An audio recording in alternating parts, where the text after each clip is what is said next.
আসসালামু আলাইকুম দর্শক, আজকে আমি আলুর তৈরি একটা মজাদার রেসিপি তৈরি করে দেখাবো। যেহেতু আলু এখন খুব সস্তায় পাওয়া যাচ্ছে, আপনারা এই রেসিপিটি একবার তৈরি করে সংরক্ষণ করতে পারবেন পুরো বছর জুড়ে। হ্যাঁ, এটা আমি আলুর চিপসে তৈরি করেছি। তো চলুন দেখিনি কিভাবে সহজে একদম দোকানের মতো চিপস তৈরি করছি। প্রথমে আলু নিয়ে নিচ্ছি 3 কেজি। আলুর খোসাটা খুব ভালো মতো ছিলে নিচ্ছি।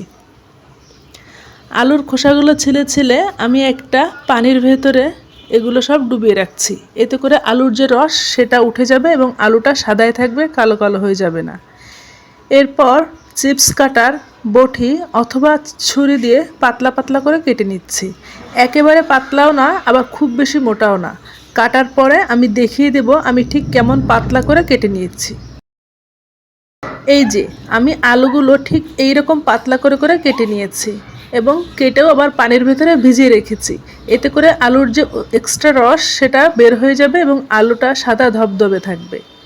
আমি এখন এই আলুটা পরিষ্কার পানি দিয়ে 2 থেকে 3 বার ধুয়ে নিয়েছি। যখন এইরকম চকচকে পানি বের হবে তখন বুঝতে হবে আলুটা একেবারে সুন্দর মতো ধোয়া হয়েছে। এখন এই আলুটা আমি 1 টেবিল চামচ লবণ দিয়ে পরিমাণ মতো পানিতে ভিজিয়ে রাখবো। খুব ভালো হয় যদি হাতের কাছে ফিটকিরি থাকে। অল্প একটু ফিটকিরি পানিতে ভিজিয়ে তারপর আলুটা ভিজিয়ে রাখতে হবে 1 থেকে 2 ঘন্টা। ফিটকিরি অথবা লবণ পানিতে ভিজিয়ে রাখলে আলুটা শুকানোর পরেও কালো হয়ে যাবে না, একদম সাদা থাকবে। আমি ভিজিয়ে রেখেছিলাম। এরপর একটা ঝুড়িতে নিয়ে নিচ্ছি পানিটা সেকে, অতিরিক্ত পানিটা পড়ে যাবে। এখন চুলায় আমি পানি দিয়ে দিয়েছি। এর ভিতরে দিয়ে দিচ্ছি 1/2 চা চামচ হলুদ এবং 1/2 চা চামচ মতো লবণ দিয়ে পানিটা ফুটিয়ে নিচ্ছি। পানিটায় যখন বলক চলে আসবে এর ভেতরে সেই তুলে রাখা যে আলুর চিপস সেগুলো আমি দিয়ে দিচ্ছি। ঠিক আলুটা দেওয়ার পর ঘড়ি ধরে 2 মিনিট আমি এর ভেতরে সেদ্ধ করব। 2 মিনিটের বেশিও না, 2 মিনিটের কমও না। অর্থাৎ আলুটা যাতে একেবারে পুরোপুরি সেদ্ধ না হয়ে যায়। পুরোপুরি সেদ্ধ হলে চিপসগুলো কিন্তু ভেঙে যাবে অতিরিক্ত সেদ্ধ হয়ে। আমি 2 মিনিট ঘড়ি ধরে সেদ্ধ করার পর এগুলো পুনরায় একটা ঝুড়িতে নিয়ে নিচ্ছি। ঝুড়িতে নেওয়ার পর আমি এর উপরে ঠান্ডা পানি দিয়ে দেব, যাতে অতিরিক্ত যে কুকিং প্রসেস সেটা বন্ধ হয়ে যায়। এরপর পানিটা খুব ভালো মতো ঝরে নেওয়া পর্যন্ত অপেক্ষা করছি।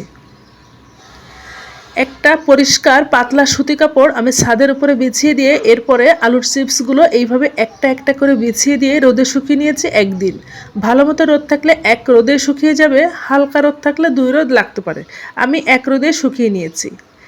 মচমচা করে শুকিয়ে এটা বছর জুড়ে সংরক্ষণ করতে পারেন, তবে কয়েক মাস পর পর মাঝে মাঝে রোদে দিয়ে রাখতে হবে, যাতে করে এটা খুব ভালো মতো থাকে, নষ্ট না হয়।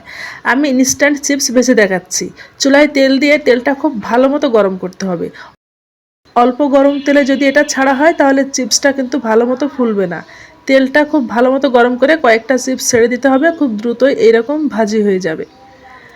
আমি আজকে চিপসের জন্য একটা পারফেক্ট মশলাও তৈরি করে দেখাবো। আমি চিপসগুলো ভেজে নিয়েছি।